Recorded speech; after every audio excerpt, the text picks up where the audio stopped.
پہلی بات تو یہ کہ جب بھروسہ افراد پر نہیں، جب بھروسہ اسلحہ پر نہیں، اللہ تعالیٰ کی ذات پر ہو تو اللہ تعالیٰ مدد فرماتا ہے۔ جب اللہ تعالیٰ کی ذات پر بھروسہ ہو تو پھر تعداد نہیں دیکھی جاتی، پھر ہتھیار نہیں دیکھے جاتے، بس اس کی رضا کے لیے دین حق پر ڈٹ جانے والے کو اللہ تبارک و تعالیٰ پھر مدد فرماتا ہے۔ اور کن کن صورتوں میں مدد ملتی ہے، حتیٰ کہ فرشتے تک اتار دیے جاتے ہیں۔ اللہ تعالیٰ نے قرآن مجید فرقان حمید میں ارشاد فرمایا، ان الذین قالوا ربنا اللہ ثم استقاموا تتنزل علیہم الملائکہ،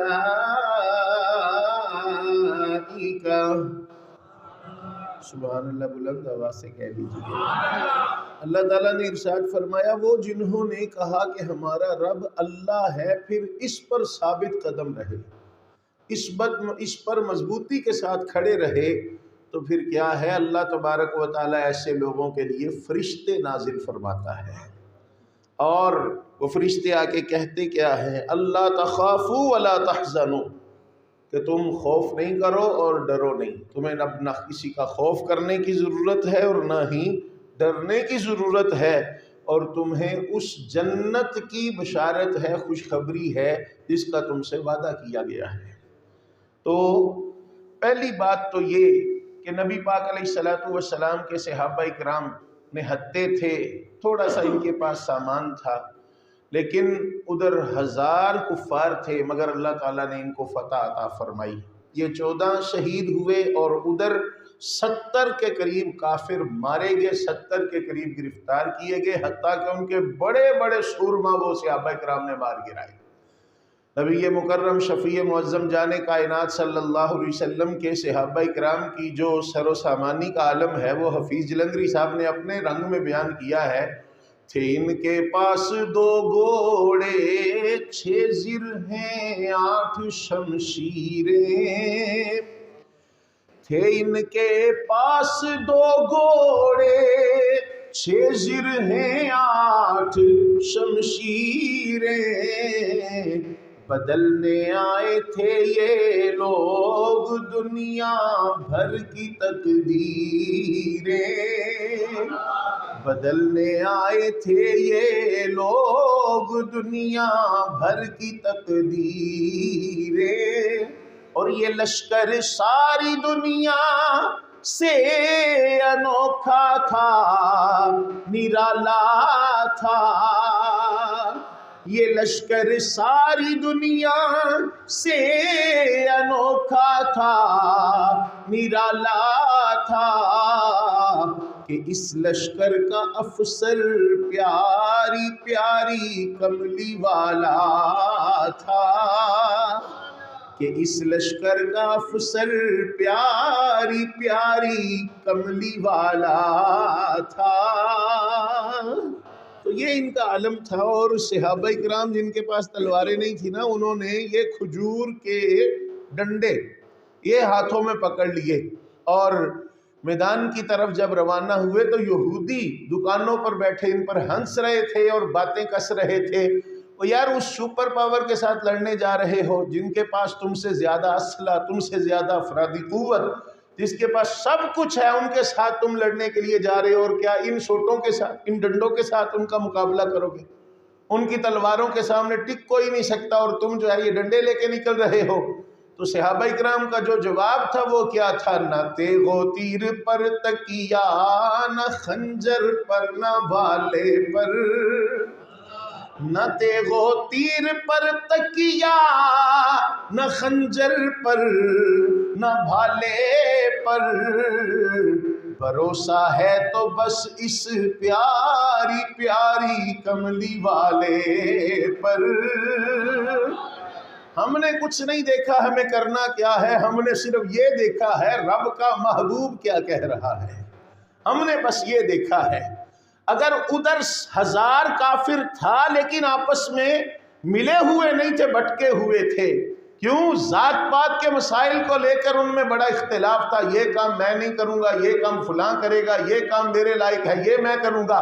اوس و خزرج جو مصطفیٰ علیہ السلام کی تشریف آوری سے پہلے کے لڑ رہے تھے عرب میں، اور ان کی لڑائی بڑی مشہور ہو چکی تھی۔ اللہ کے محبوب علیہ السلام نے میدان بدر میں اگرچہ یہ 313 تھے لیکن ان میں 23 خاندان اوس و خزرج کے تھے، لیکن سب ایک پرچم کے نیچے ایک مقصد کے لیے لڑ رہے تھے۔ کسی نے اپنی ذات کو نہیں دیکھا، اگر دیکھا تو فرمان مصطفیٰ کو دیکھا ہے۔ ہمارا خدا ایک ہے، ہماری کتاب ایک ہے، ہمارا نبی ایک ہے۔ ہم ذات پات میں نہیں الجھیں گے، ہم محمد عربی کے دین کے لیے لڑیں گے۔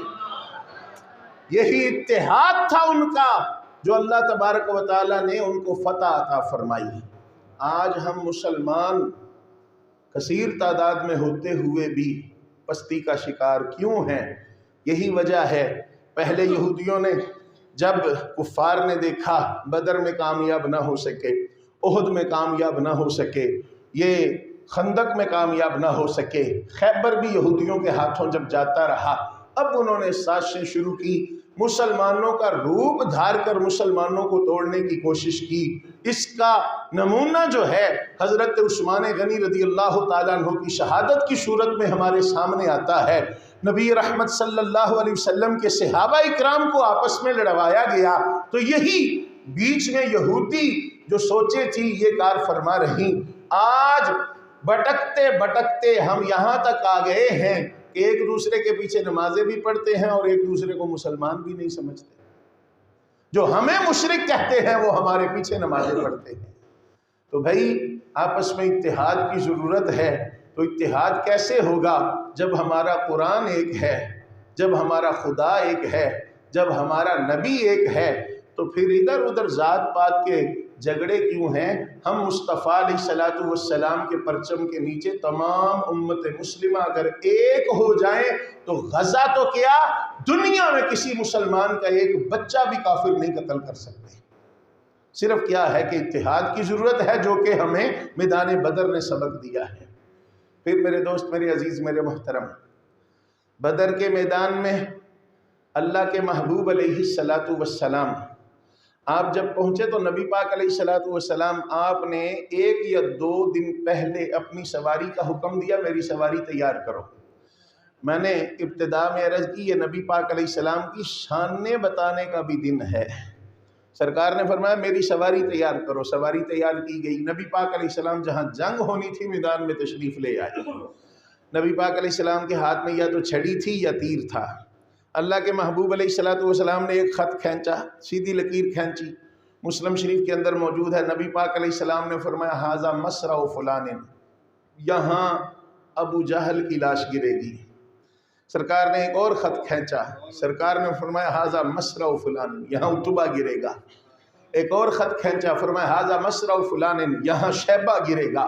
میرے آقا علیہ السلام نے 5 نشان لگائے اور 5 بڑے بڑے مکے کے جو سردار تھے ان کے نام لے لے کے فرمایا یہاں عتبہ گرے گا، یہاں شیبہ گرے گا، یہاں امیہ گرے گا، یہاں ولید گرے گا، یہاں ابو جہل گرے گا۔ مصطفیٰ علیہ السلام نے جہاں جہاں نشان لگائے تھے صحابہ اکرام کے حوصلے اور بلند ہو گئے کہ یا رسول اللہ آپ نے تو یہ ساری گیم ہمارے ہاتھ میں کر دی ہے کہ جب بڑے بڑے کفار کو ہم گرا دیں گے پیچھے ان کے پاس بچے گا کیا؟ تو نبی پاک علیہ السلام نے صحابہ اکرام کو خوش کرنے کے لیے صحابہ اکرام کو پہلے ہی بتا دیا تھا کل تمہارے ہاتھوں ابو جہل بھی مرے گا، کل تمہارے ہاتھوں عتبہ بھی مرے گا، کل تمہارے ہاتھوں شیبہ بھی مرے گا، کل تمہارے ہاتھوں امیہ بھی مرے گا۔ میرے مصطفیٰ علیہ السلام نے 5 نشان پہلے ہی لگا دیے تھے۔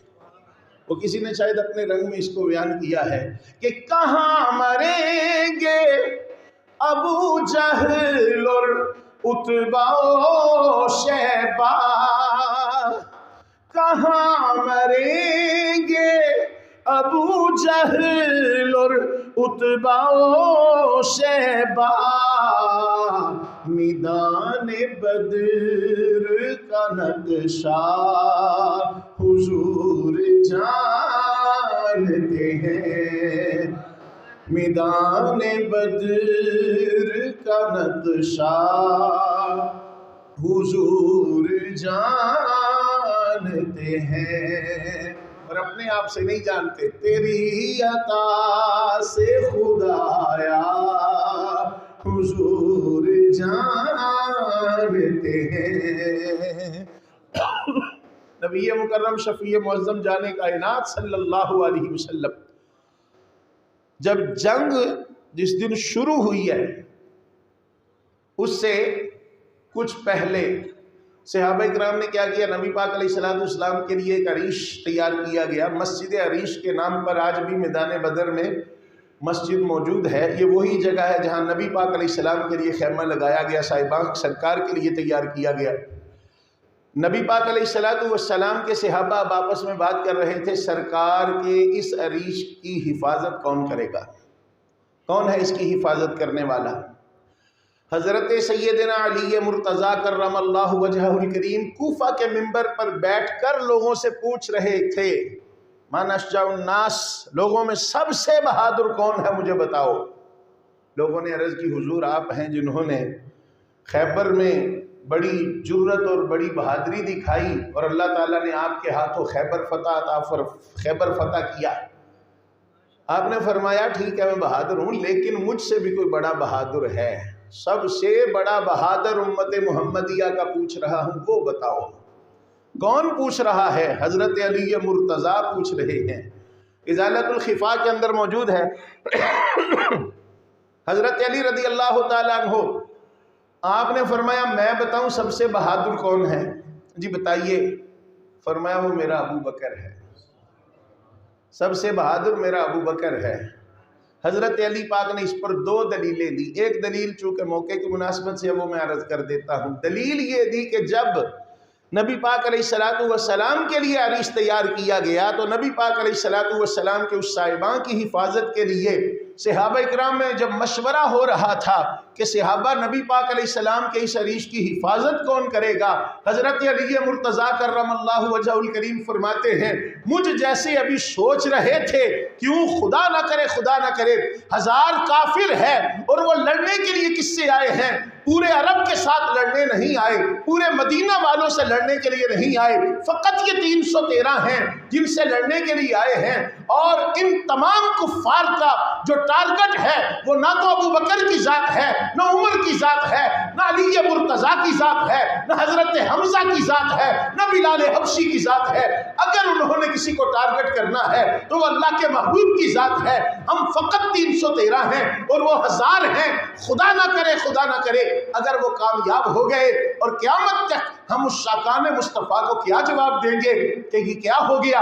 تو نبی پاک علیہ السلام کے پیارے داماد حضرت علی مرتضیٰ کرم اللہ وجہہ الکریم آپ فرماتے ہیں مجھ جیسے ابھی سوچ رہے تھے کہ ابو بکر صدیق تلوار ہوا میں ننگی لہراتے ہوئے کہہ رہے تھے جو مصطفیٰ کی طرف آئے گا ابو بکر اس کو کاٹ کے رکھ دے گا، پھر 2 4 8 10 لوگوں کی ضرورت نہیں ہے، مصطفیٰ علیہ السلام کے لیے ابو بکر صدیق اکیلا ہی کافی ہے۔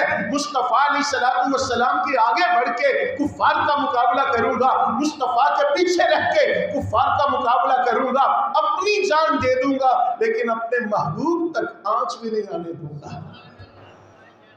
یہ حضرت سیدنا صدیق اکبر رضی اللہ تعالیٰ عنہ آپ کی بہادری تھی اور اللہ تعالیٰ کے محبوب علیہ السلام پر جان قربانی کا یہ عالم تھا۔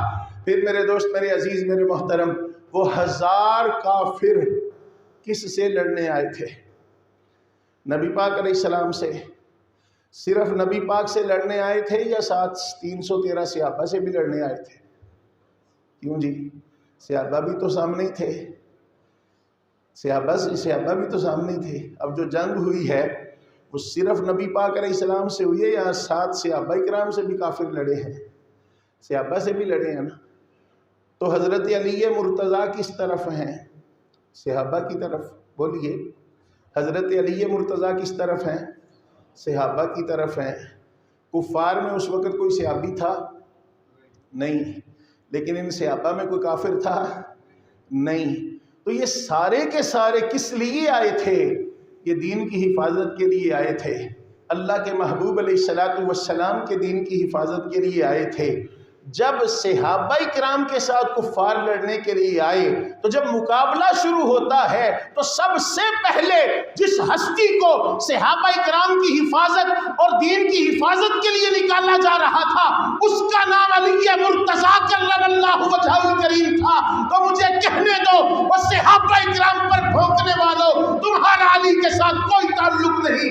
اگر علی کے ساتھ تعلق ہوتا تو میدان بدر کے اس نقشے کو نہ بھولتے، صحابہ کرام کے قدموں پر تم بھی جاننے دیتے اور حضرت علی کی غلامی میں صحابہ کرام کی بھی عزت کرتے، حضرت علی پاک کی غلامی میں صحابہ سے بھی محبت کرتے، صحابہ سے بھی پیار کرتے۔ حضرت سیدنا علی مرتضیٰ کرم اللہ وجہہ الکریم، حضرت سیدنا امیر حمزہ رضی اللہ تعالیٰ عنہ، حضرت سیدنا ابو عبیدہ رضی اللہ تعالیٰ عنہ، یہ تین صحابہ نبی پاک علیہ السلام نے سب سے پہلے بھیجے، اور انہوں نے آنن فانن دیکھتے ہی دیکھتے کفر کا منہ کالا کر کے رکھ دیا، اور بڑے بڑے جو مقابلے میں آنے والے تین ان کے سورما تھے ان کو گرا دیا۔ اللہ تبارک و تعالیٰ نے مسلمانوں کو فتح عطا فرمائی۔ جب جنگ شروع ہوئی تو یہ تین سب سے پہلے آگے آئے، پھر اس کے بعد جنگ شروع ہوئی تو اللہ کے محبوب علیہ السلام حضرت ابو بکر صدیق فرماتے ہیں میں نے دیکھا نبی پاک علیہ السلام آپ سر سجدے میں ہیں اور دعا کر رہے ہیں، کبھی سرکار سجدے سے سر اٹھا دیتے ہیں اور ہاتھوں کو یوں ہوا میں بلند کر لیتے ہیں، سرکار کی چادر مبارک کبھی تو سرکار کے کندھوں پر کبھی سرکار کے کندھوں سے بھی نیچے آ جاتی ہے۔ میں حضرت ابو بکر صدیق فرماتے ہیں میں دیکھ رہا ہوں اللہ کے محبوب علیہ السلام آج جو دعا کر رہے ہیں اس طرح کی دعا سرکار نے نہ کبھی پہلے کی نہ سرکار نے کبھی بعد میں کی۔ اس طرح کی دعا، ہر دعا میں سرکار کی نیاز مندی ہے، ہر دعا میں سرکار نے نیاز دکھائی ہے، لیکن آج میدان بدر میں اللہ کے محبوب علیہ السلام اپنا ناز دکھا رہے ہیں۔ اللہ تعالیٰ کے محبوب علیہ السلام اللہ تعالیٰ کی بارگاہ میں عرض کرتے ہیں رب العالمین یہ میری ساری جمع پونجی ہے رب العالمین، یہ 313 تیری بارگاہ میں لے آیا ہوں رب العالمین، اگر یہ ہلاک ہو گئے، اگر آج یہ مارے گئے تو پھر قیامت تک تیری عبادت کرنے والا بھی کوئی نہ رہے گا۔ نبی پاک علیہ السلام صحابہ کو پیغام دے رہے تھے، اے میرے صحابہ ان کی تعداد کو مت دیکھنا، ان کے اسلحہ کو مت دیکھنا، بس اللہ کی ذات پر بھروسہ رکھ کے ثابت قدم رہنا۔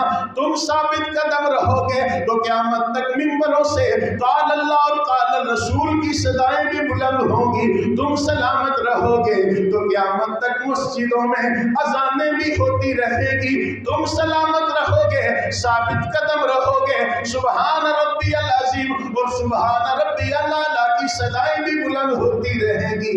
یا اللہ اگر یہ مارے گے قیامت تک تیرا نام لینے والا پھر کوئی نہیں رہے گا۔ تو یہ ناز بھری دعا تھی، ناز بھری دعا۔ تو اللہ تعالیٰ فرماتا ہے کہ وہ لوگ جنہوں نے یہ کہا کہ ہمارا رب اللہ ہے پھر ثابت قدم رہے، ہمارا پالنے والا اللہ ہے پھر ثابت قدم رہے، تو اللہ فرماتا پھر ان کے لیے فرشتے نازل ہوتے ہیں، ان کے لیے فرشتے نازل ہوتے ہیں۔ وہ اپنے آپ کو نہیں دیکھتے ہمارا ملک چلے گا کہ نہیں چلے گا، وہ اللہ پہ بھروسہ کرتے ہیں، اللہ کی ذات پہ بھروسہ کرتے ہیں۔ میرے دوست، میرے عزیز، میرے محترم، آج ضرورت ہے کہ ہم بدر کا صرف واقعہ نہ سنیں بلکہ بدر سے جو ہمیں سبق ملتا ہے ہم اس سبق پہ پورے اتریں۔ ہم نے سنا ہے، پڑھا ہے، قالوا ربنا اللہ، جنہوں نے کہا ہمارا رب اللہ ہے، رب کہتے ہیں پالنے والے کو۔ اگر ہمارا اس بات پہ یقین تھا تو ہم نے چوریاں کیوں کی؟ چور چوری کیوں کرتا ہے؟ پیسہ بڑھانے کے لیے۔ ڈاکو جو ڈکیتی کرتا ہے کس لیے کرتا ہے؟ مال لوٹنے کے لیے۔ دکاندار ملاوٹ کرتا ہے تو کس لیے کرتا ہے؟ تاکہ پیسے زیادہ بن جائیں۔ دھوکہ کس لیے دیا جاتا ہے؟ تاکہ مال جمع ہو جائے۔ تو میرے دوستو اگر یہ کہہ دیا تھا کہ ہمارا پالنے والا اللہ ہے پھر اللہ پہ بھروسہ کر دینا، پھر سود کی کمائی ہم نے کیوں کھائی؟ آج مجھے بتائیے، آج ہم میں سے پوری مسجد شریف الحمدللہ بھری ہوئی ہے، ہم میں سے کبھی کسی پر ایسا وقت بھی آیا کہ ہم نے پیٹ پر پتھر باندھ کر گزارا کیا ہو؟ خدا کی قسم ہے ہم میں کوئی ایسا نہیں ہے کہ جس نے کبھی ایسا وقت دیکھا ہو کہ اس نے پیٹ پر پتھر باندھا ہو صرف حوصلے کے لیے تاکہ یہ کمر زیادہ جھکے نہیں، اور پیٹ پر جو پتھر بندھا ہوا ہے یہ کم از کم ہمیں اتنا حوصلہ دیے رکھے کہ ہمارا اوپر والا بدن نیچے نہ گر جائے۔ لیکن مصطفیٰ علیہ السلام جب خندق کی کھدائی کر رہے تھے، صحابہ اکرام سرکار کے ساتھ تھے، ایک صحابی حاضر ہوتے ہیں، پیٹ سے کپڑا ہٹا دیتے ہیں، عرض کرتے ہیں یا رسول اللہ دیکھیے اب تو بھوک کی وجہ سے پیٹ پر پتھر باندھا ہوا ہے۔ نبی پاک علیہ السلام نے اپنی چادر مبارک ہٹائی تو سرکار نے 2 پتھر باندھے ہوئے تھے، سرکار نے 2 پتھر باندھے ہوئے تھے۔ حضرت جابر رضی اللہ تعالیٰ عنہ نے جب یہ منظر دیکھا تو بھاگے اپنے گھر، بیوی سے کہنے لگے گھر میں کچھ کھانے کو ہے؟ کہنے لگی ایک چھوٹا سا بچہ ہے بکری کا اور تھوڑے سے جو ہیں، میں جلدی کر جو لا میں پیس دیتا ہوں، بکری کا بچہ لا میں گوشت تیار کرتا ہوں۔ ہوا کیا ہے اتنی جلدی کا ہے کہ اس لیے کہ اللہ کے محبوب علیہ السلام کو بڑی بھوک لگی ہے۔ نبی پاک علیہ السلام کیا کر رہے ہیں؟ یہ تو نہیں فرمایا سرکار نے چلو تم کھودتے رہو میں ذرا گھر میں آرام کرتا ہوں، نہیں، بلکہ سرکار بھی ساتھ تھے، کھدائی کر رہے تھے۔ اللہ تعالیٰ کے محبوب علیہ السلام کے صحابی ادھر جب کھانا تیار ہو رہا تھا تو سرکار کی بارگاہ میں آن کے عرض کرتے ہیں یا رسول اللہ جابر کے گھر آپ کی دعوت ہے۔ سرکار نے فرمایا مجھ اکیلے کی؟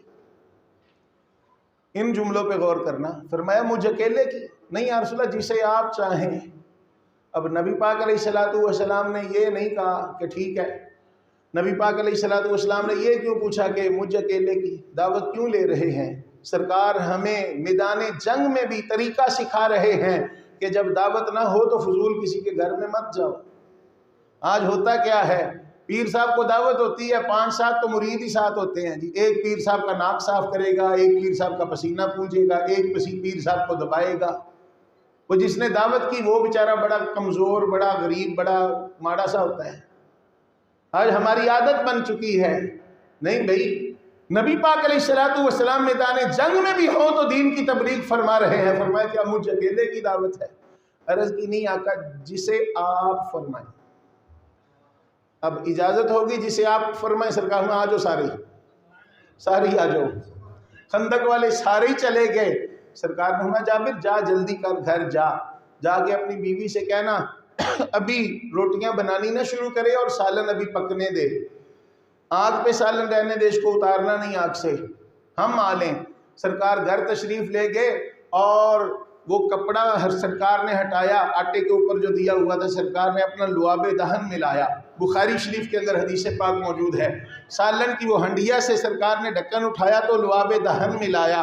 اللہ کے محبوب علیہ السلام نے فرمایا جابر کی بیوی اپنی کسی سہیلی کو بلا لو اور مل کے روٹی بنا لو۔ وہ حیران تھی کہ بڑی پریشانی کی بات ہے، میں یہ چند روٹیاں خود بنا سکتی ہوں، لیکن حکم تھا اس لیے اپنی پڑوسن کو بلا لیا۔ کھانا بناتے گئے، ادھر 10 صحابہ آ کے کھاتے گئے۔ حضرت جابر فرماتے ہیں مجھے قسم ہے پیدا کرنے والے کی، سارے صحابہ کھانا کھا گئے، نہ کوئی روٹی کم ہوئی نہ کوئی بوٹی کم ہوئی۔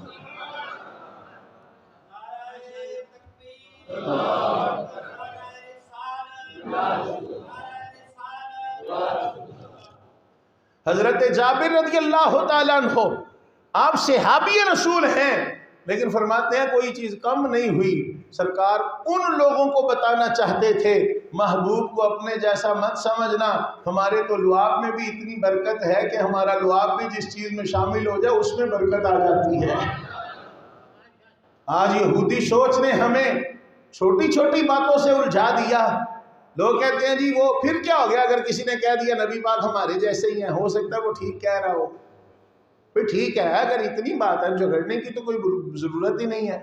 افطاری کا وقت جب قریب ہونا تو ہر گھر میں کھانا تو تیار ہوتا ہی ہے، تو جانا جب سالن پک رہا ہو نا تو ہنڈیا کا ڈھکن اٹھانا اور کرنا تھو، دیکھنا پھر کسی مولوی صاحب سے بات کرنے کی ضرورت نہیں ہے، انشاءاللہ بیگم صاحبہ یہ مسئلہ سمجھا دے گی۔ اور تیرا میرا تھوک اور ہے، اس میں بدبو بھی ہے، اس میں بیماری بھی ہے، اور لعاب مصطفیٰ میں شفا بھی ہے اور برکت بھی ہے۔ اور جب لعاب ایک جیسا نہیں تو پورا بدن ایک جیسا کیسے ہو سکتا ہے؟ میدان جنگ میں بھی نبی پاک علیہ الصلوۃ والسلام امت کی تربیت فرماتے ہیں.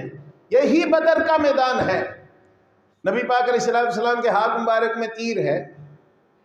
سرکار نے تیر کی جو بیک سائڈ ہے وہ سامنے کی ہوئی ہے، اور جو تیر کا پھل ہوتا ہے اس کو سرکار نے اپنے ہاتھ میں پکڑا ہوا ہے.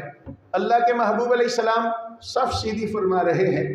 حضرت سواد رضی اللہ تعالیٰ عنہ آگے بڑھ کے کچھ کھڑے تھے صف سے نکل کر.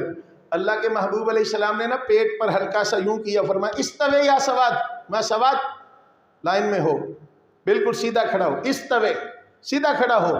حضرت سواد نے جب یہ دیکھا تو سرکار کی بارگاہ میں حاضر ہو گئے. یا رسول اللہ مجھے بدلہ چاہیے. کس سے بدلہ چاہیے؟ یا رسول اللہ آپ سے. کس چیز کا بدلہ؟ یا رسول اللہ میں آپ کے ساتھ مدینہ شریف سے چلا ہوں، کفر کے ساتھ لڑنے کے لیے آیا ہوں. یا رسول اللہ آپ مجھے زبان سے حکم فرما دیتے، آپ نے مجھے چھڑی ماری. نبی پاک علیہ الصلوۃ والسلام نے یہ نہیں فرمایا میں لیڈر ہوں میں جو مرضی کروں، نہ، بلکہ نبی پاک علیہ السلام نے وہی چھڑی حضرت سواد کو پکڑاتے ہوئے فرمایا سواد یہ لے، تو اپنا بدلہ لے لے. اب صحابہ اکرام غصہ بڑا تھا، پر سرکار دو عالم صلی اللہ علیہ وسلم کی موجودگی کی وجہ سے صحابہ اکرام بول نہیں رہے تھے. صحابہ فرماتے ہیں بڑا غصہ تھا، یہ سواد کر کیا رہا ہے. اب حضرت سواد کیا کہتے ہیں؟ یا رسول اللہ میرا پیٹ ننگا ہے، آپ کے پیٹ پر زرہ ہے. سرکار نے وہ زرہ ہٹا دی.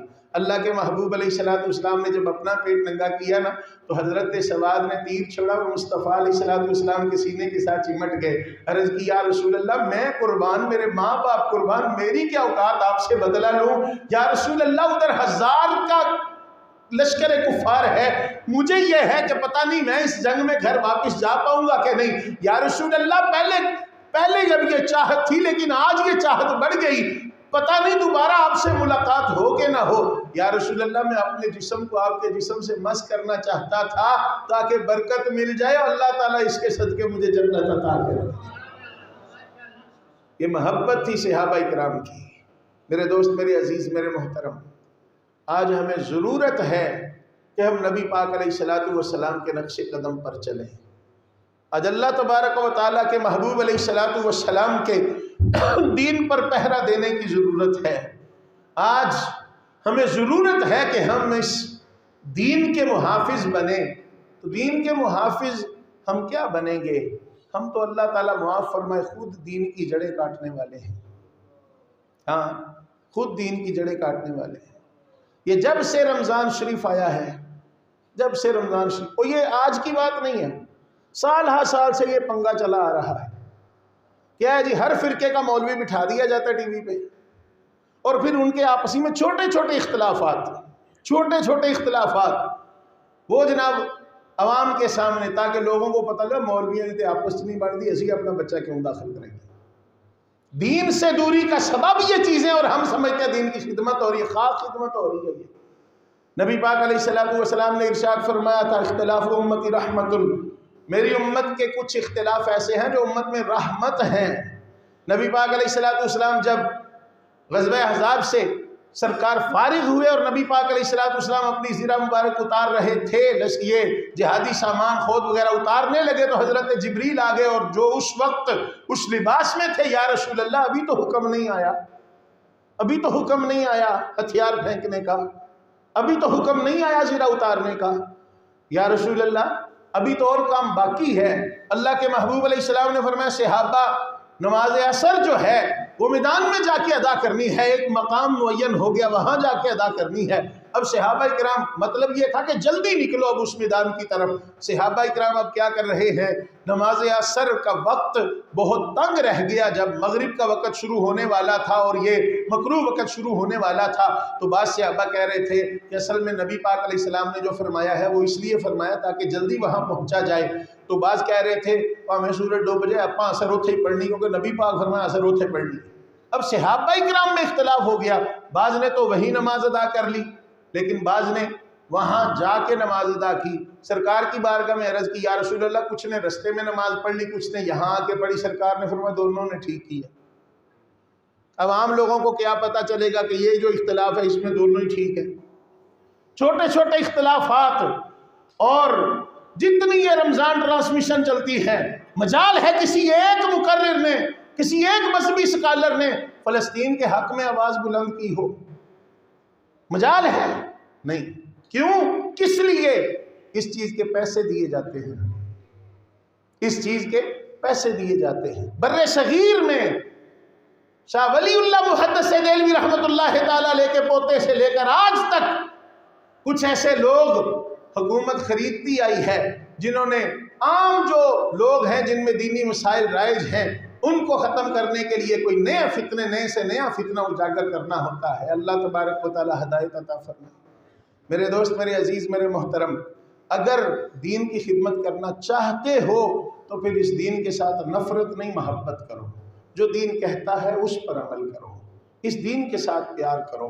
آپ جانتے ہیں کہ چند سال پہلے کرونا آیا تھا، چند سال پہلے کرونا آیا تھا، حرمین طیبین میں جمعہ نہیں ہوا، حرمین طیبین میں نمازیں نہیں ہوئیں، لیکن ہماری فروقیہ مسجد کوئی ایسی نماز نہیں جو با جماعت نہ ہوئی ہو، کوئی ایسا جمعہ نہیں جو مس ہوا ہو۔ تقریباً اکثر پاکستان کی مساجد میں نمازیں ہوتی رہیں، اکثر پاکستان کے مساجد میں جمعے ہوتے رہے۔ کیا وجہ تھی؟ کہ وہ اگرچہ سمجھتے ہیں کہ دین ہمارے پاس ہے، مگر افسوس، صد افسوس، وہ یہودیوں کے جو اعلی کار ہیں ان کو خوش کرنے کے لیے فتویٰ دیتے ہیں، ان کی غلامی کے طوق گلے میں ہیں۔ لیکن الحمدللہ تمہارے مفتیان اکرام کے گلے میں کسی حکومت کا پٹا نہیں، اللہ کے محبوب کی غلامی کا پٹا ہے۔ یہی وجہ ہے۔ لیکن سن لو، اگر آج ہم دین سے دور رہے تو جس طرح آج غزہ کی باری ہے، کل ہماری باری بھی ہوگی۔